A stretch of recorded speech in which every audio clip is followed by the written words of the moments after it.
जय गुरु जी। संगत जी, एक बार नरेंद्र अंकल जब पहली बार गुरु जी के दर्शन के लिए गए तो वो शिवरात्रि का मौका था। चंडीगढ़ में उनको गुरु जी के दर्शन प्राप्त हुए।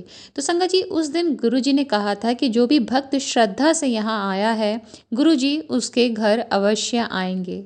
अगले ही दिन अर्ली मॉर्निंग 4:30 बजे के करीब नरेंद्र अंकल के बेडरूम का जो दरवाज़ा है वो खुलता है और उन्हें वहाँ पर एक परछाई दिखती है और वो गुरु जी की परछाई होने लगती है।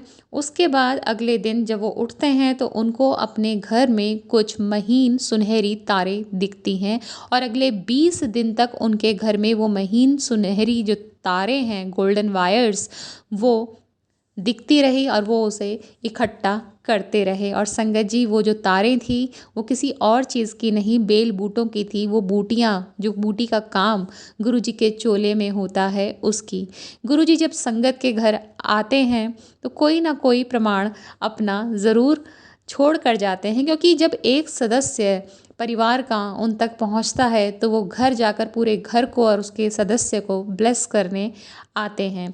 तो संगत जी, ऐसे ही कमांडर शर्मा अंकल ने अपनी जो बुक है उसमें इस बात का जिक्र किया है कि कमांडर शर्मा अंकल तो बहुत टाइम तक गुरुजी से के पास दर्शन के लिए जाते रहे, पर उनकी मन ही मन इच्छा थी कि आंटी भी चलें। पर आंटी को कोशिश करते थे कन्विंस करें, पर वो हो नहीं पा रही थी और उन्हें कहीं ना कहीं ऐसा लगता था कि वो आधे अधूरे गुरुजी के दर्शन के लिए जाते हैं।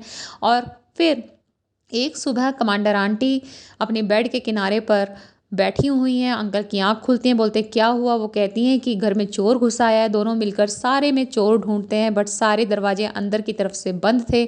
जब अंकल ने पूछा चोर दिखता कैसा था, तो उन्होंने बताया फ्रिज के पास खड़ा हुआ था, हाथ फोल्ड करके छाती की तरफ, और गंजा था और उसने कोई राजसी चोला सा पहना हुआ था और पूरे घर को मुस्कुरा कर देख रहा था।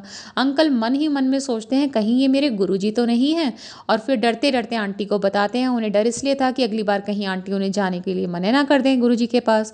फिर वो बोलते हैं गुरुजी उनको आशीर्वाद देने आए थे और वो चाहते हैं कि तुम भी उनके दर्शन के लिए चलो। इस पर आंटी नेक्स्ट सैटरडे जब वो जाने का टाइम था उनका, वो जाती हैं और गुरुजी को देखते ही बोलती हैं ये तो वही हैं जो उस दिन हमारे घर में घुस आए थे। तो संगत जी, ऐसे बहुत सारे सत्संग हैं संगत के। एक नई संगत ही हैं जिनके घर मैं गई थी, उनके घर भी ऐसे ही गोल्डन वायर्स, महीन तार 15-20 क्वांटिटी में निकली और सबकी लेंथ एक जितनी थी और उन्होंने वो फिर स्टोर करके रखी। उनके सामने ये सत्संग भी गुरुजी ने सुनवाया और कहीं ना कहीं गुरुजी अपनी निशानी छोड़ कर गए कि मैं तुम्हें सबको ब्लेस करने आया हूँ। तो संगत जी,